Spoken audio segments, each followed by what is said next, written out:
سيدي، البلد دي غريبة، كل يوم والي جديد وكل يوم دم وقتال. لا، البلد دي مش محتاجة سيف جديد، محتاجة دماغ جديدة.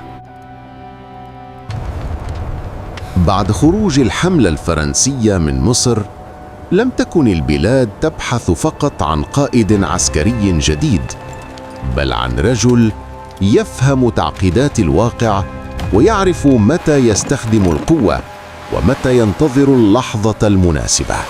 كانت مصر في هذه الفترة تعاني من اضطراب شديد وصراع مستمر على الحكم، وشعب أرهقه الفوضى وتغير الحكام.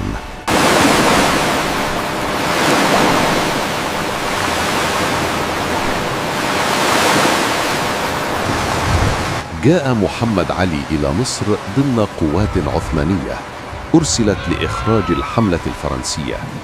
في ذلك الوقت لم يكن محمد علي مصرياً ولا مملوكاً، كما لم يكن معروفاً على الساحة السياسية في مصر، لكنه جاء إلى بلد يعاني من فراغ في السلطة وصراع بين قوى متعددة وغياب شبه كامل للاستقرار.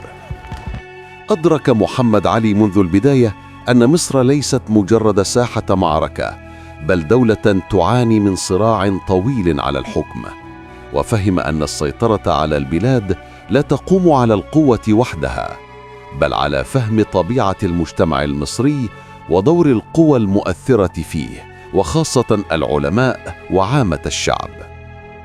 منذ لحظة وصوله إلى مصر لم يكن محمد علي مجرد ضابط جاء لأداء مهمة عسكرية مؤقتة، بل كان يراقب الواقع بعين السياسة ويفهم طبيعة الصراع القائم. وهنا بدأت رحلته الحقيقية داخل طريق طويل لم يكن السلاح وحده هو وسيلته الأساسية فيه. نحن أصحاب البلاد، والحكم يجب أن يعود إلينا كما كان. وماذا جنينا من حكمكم؟ اقتتال لا ينتهي، والولاة العثمانيون كل يوم يتغيرون، ولا أحد يقدر على فرض الأمن.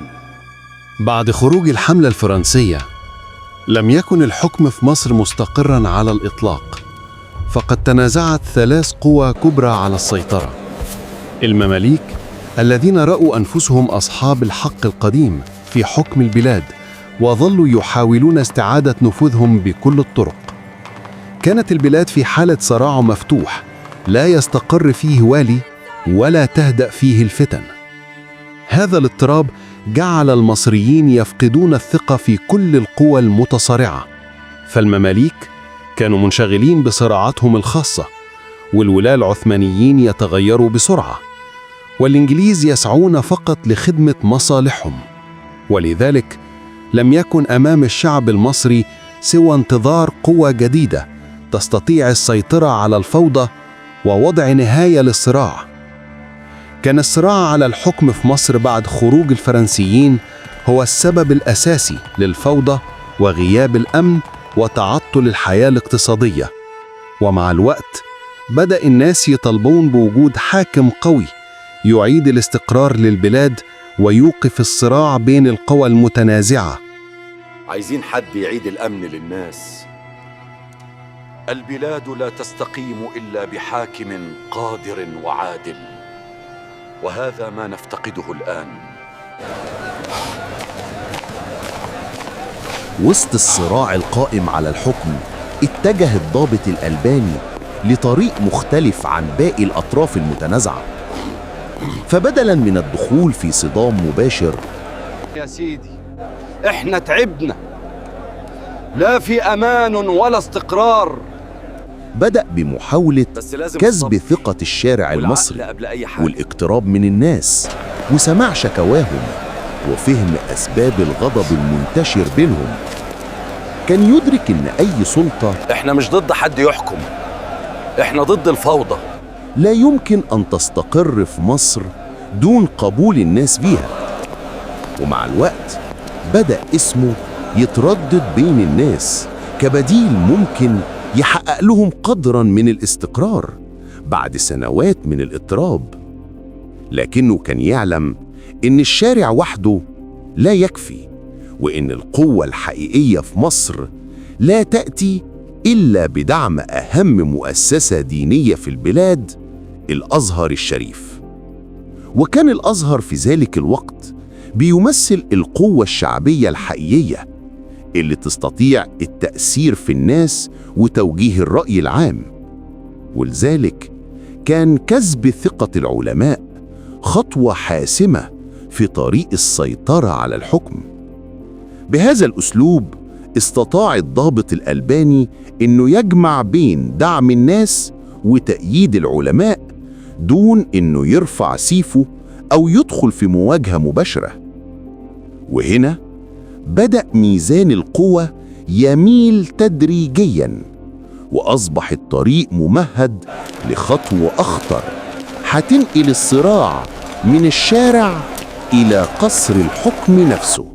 بلغ الغضب الشعبي في مصر ذروته خلال حكم الوالي العثماني خورشيد باشا، فقد عجز عن فرض الأمن في البلاد واعتمد على فرض ضرائب جديدة أثقلت كاهل الشعب وزادت من معاناته اليومية. ومع استمرار الفوضى لم يعد الناس قادرين على الاحتمال. في هذه اللحظة الفارقة تدخل علماء الأزهر بوصفهم الممثل الحقيقي لإرادة الشعب، ورأوا أن بقاء خورشيد باشا في الحكم سيؤدي إلى مزيد من الفوضى، ولذلك قرروا دعم مطلب الجماهير بعزله من منصبه. وكان هذا التدخل حدثاً نادراً في تاريخ مصر، إذ اجتمع رأي العلماء مع صوت الشارع. العلماء مع الناس، الوضع خطير. على موقف سياسي واحد. في غضم هذه الأحداث وقف الضابط الألباني موقف المراقب الذكي، لم يتقدم الصفوف ولم يدفع الناس إلى الصدام، بل ترك الغضب الشعبي والدعم الديني يقومان بالدور الأكبر. وهنا بدأ اسمه يطرح كحل ممكن لأزمة الحكم في مصر. بعد عزل خورشيد باشا أصبحت مصر بلا وال رسمي لفترة قصيرة. وبينما كانت الدولة العثمانية تبحث عن مخرج للأزمة، برز اسم الضابط الألباني بوصفه الخيار الأكثر قبولاً لدى العلماء وقطاعات واسعة من الشعب. وفي عام 1805 صدر الفرمان العثماني بتولي محمد علي الحكم رسمياً. لكن هذا التولي لم يكن كغيره من تولي الولاة السابقين، فقد جاء نتيجة ضغط شعبي ودعم من علماء الأزهر وظروف سياسية استثنائية. لم يكن تولي محمد علي الحكم نهاية للصراع، بل كان بداية مرحلة جديدة تماماً.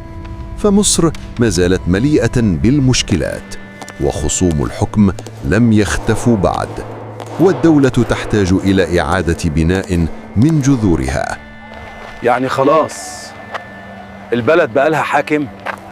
وهكذا وصل محمد علي إلى حكم مصر في عام 1805، ليس بالقوة وحدها، بل بالسياسة واستغلال الظروف وكسب دعم القوى المؤثرة في المجتمع. ومنذ هذه اللحظة بدأت مصر تدخل مرحلة جديدة ستشهد تغييرات عميقة في نظام الحكم وبناء الدولة.